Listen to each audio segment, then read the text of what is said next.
평안하십니까? 5월 29일 어썸 큐티 시작하겠습니다. 우리는 계속해서 말씀을 묵상하면서요, 하나님께 버림받는다는 건 참 두렵습니다. 무섭습니다. 하나님은 이렇게 진노의 하나님이시고 또 재앙을 내리실 때는 아주 무섭게 헛되게 채찍을 드시는 모습을 우리에게 보여주고 있습니다. 오늘 말씀에도 예레미야에게 먼저 말씀하십니다. 한번 말씀을 집중적으로 보도록 하겠습니다. 29절 말씀입니다.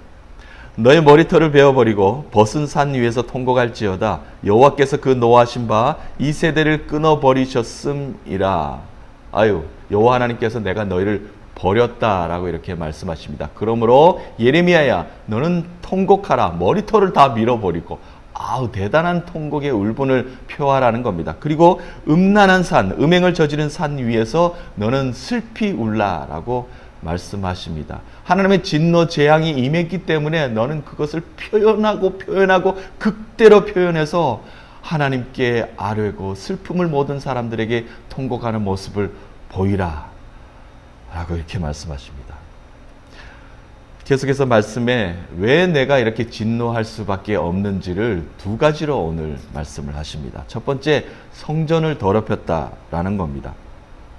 30절, 내 이름으로 일컬음을 받는 집에 그들의 가증한 것을 두어 집을 더럽혔으며, 아유, 하나님을 예배하고 하나님을 섬겨야 될 성전에 우상을 세웠다는 겁니다. 잡신들이 가득했다는 겁니다. 하나님을 정확하게 예배하지 않고 우상에게 경배하고 절하고 자기들이 만든 신을 갖다 놓고 섬기고 있는 유다 백성들의 모습을 그대로 말씀하고 계신 겁니다. 그 다음에 우상을 섬겼기 때문에 내가 너희를 진노한다, 벌한다 라고 말씀하십니다. 내가 너희를 버렸다 라고 구체적으로 말씀하셔요.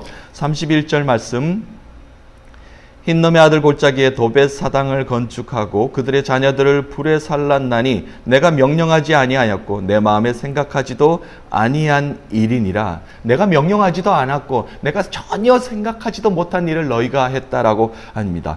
흰놈의 아들 골짜기에 도벳 산당을 지었습니다. 산당을 지어놓고 거기서 어떤 일이 있었냐면 자녀들을 불을 태워서 죽이면서까지 신에게 바치는 그런 일을 행했다라고 이야기하고 있습니다. 이 신은 바로 몰렉신입니다. 우리에게 전해지는 몰렉신, 레위기서로 한번 넘어가 보겠습니다. 몰렉신이 어떤 신이었느냐 하면 우리 성서적으로 레위기 18장 21절에 보니까 여호와 하나님께서 모세에게 이렇게 구체적으로 말씀하신 것이 있어요. 너는 결단코 자녀를 몰렉에게 주어 불로 통과하게 함으로 내 하나님의 이름을 욕되게 하지 말라. 나는 여호와니라.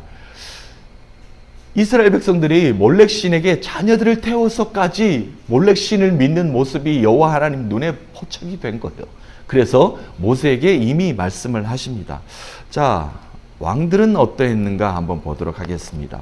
열왕기하 보니까 아하스 왕, 유다 왕 아하스 왕도 그랬습니다. 이스라엘의 여러 왕의 길로 행하여 또 여호와께서 이스라엘 자손 앞에서 쫓아내신 이방 사람의 가증한 일을 따라 자기 아들을 불 가운데로 지나가게 하며.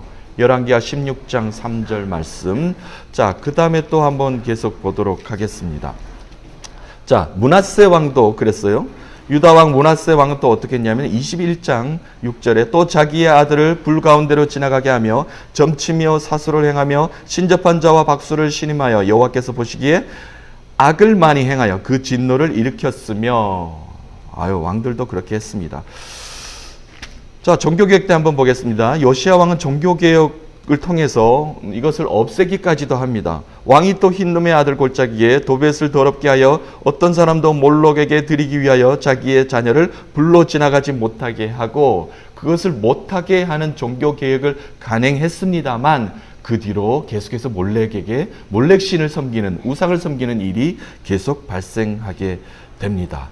자, 이렇게 하나님께서는 너희들은 성전을 더럽혔다, 우상을 섬겼다, 그렇기 때문에 내가 너희를 진노할 수밖에 없다.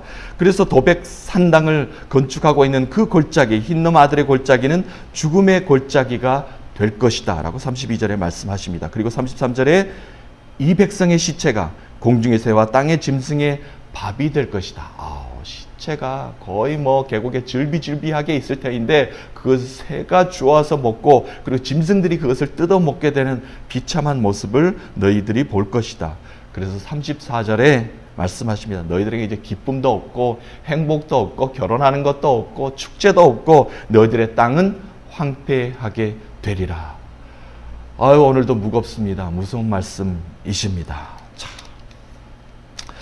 오늘의 말씀이 여기서 끝났으면 아, 그렇구나, 하나님의 진노가 그렇구나 라고 했는데, 여기서 이제 말씀이 한 번 더 한 단계 나아갑니다.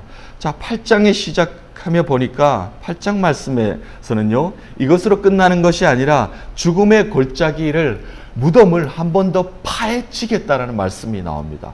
무덤을 한 번 더 파헤쳐서 거기 뼈들을 다시 한 번 더 질비질비하게 넣고 다시 한 번 더 두 번 죽음을 맞이하는 그런 아픔을 너희들이 겪게 될 것이다. 8장 1절에 여호와의 말씀이니라. 그때 사람들이 유다 왕들의 뼈와 그의 지도자들의 뼈와 제사장들의 뼈와 선지자들의 뼈와 예루살렘 주민들의 뼈를 그 무덤에서 끌어내어, 일반 백성에서부터 저 왕에게까지, 리더까지 모든 뼈들을 어디서요? 무덤에서 끄집어내요. 무덤을 파헤쳐서 그것을 끄집어내서 많은 사람들에게 보이게 할 것이다. 그리고 또 지면에 흩어놓을 것이다. 그리고 2절에 지면에서 분토가 뜰 것이다. 지면에 쓰레기처럼 너저분하게 흩어져 놓을 것이다 라고 말씀하십니다.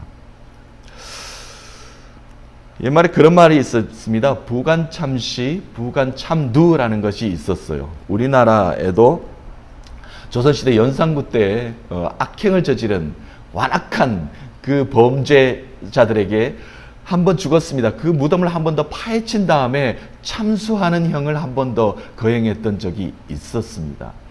그렇습니다. 무덤을 한 번 더 파헤쳐서 많은 사람들에게 그 악행을 알리게 되는 것이죠. 너무나 대단한 일입니다. 그래서 8장 3절에 이런 말이 나옵니다. 그 악한 민족이 남아있는 자, 무릇 내게 쫓겨나서 각처에 남아있는 자들이 사는 것보다 죽는 것을 원하리라. 만군의 여호와의 말씀이니라. 많은 사람들이 소리칩니다. 끔찍하다, 끔찍하다. 차라리 빨리 죽는 게 나을 것이다 라고 이렇게 소리치게 될 것이라는 겁니다. 자, 그렇습니다. 순종하지 않으니까 하나님께 버림받은 사망 이후에 더 큰 그 이상의 재앙이 기다리고 있었습니다. 순종하지 않으니까 더 큰 재앙이 기다리고 있었습니다. 사랑하는 믿음의 지체 여러분, 우리는 순종하는 그리스도인들입니다. 하나님께 순종하는 사람들입니다. 우리가 순종할 때 하나님께서는요, 순종 그 이상, 축복 그 이상, 행복 그 이상의 복을 우리에게 주신 것을 믿으시기 바랍니다. 순종하지 않았을 때는 하나님께서 큰 재앙으로 우리에게 다가오지만, 순종하면 그 이상의 축복이 온다는 것을 우리는 믿어야 할 것입니다. 오늘 예레미야서 7장 29절 말씀에 하나님께서 하나님께 버림받은 모든 백성들은 비참한 모습, 최후를 맞이하는 모습을 우리에게 보였습니다. 우리는 하나님께 순종하는 사람입니다. 우리는 최후 승리자가 될 것입니다. 하나님께 순종하는 삶, 그 한날이 되었으면 참 좋겠습니다. 하나님을 따르고 하나님께 순종했을 때 그 순종하는 삶, 하나님의 축복 그 너머에 더 큰 행복이, 더 큰 축복이 우리를 기다리고 있다는 것을 기억하시고, 오늘도 일상을 기적으로 바꾸시는 여러분 되시기를 간절히 축복합니다. 하나님은 우리에게 가장 좋은 것으로 우리를 채워 주실 것입니다.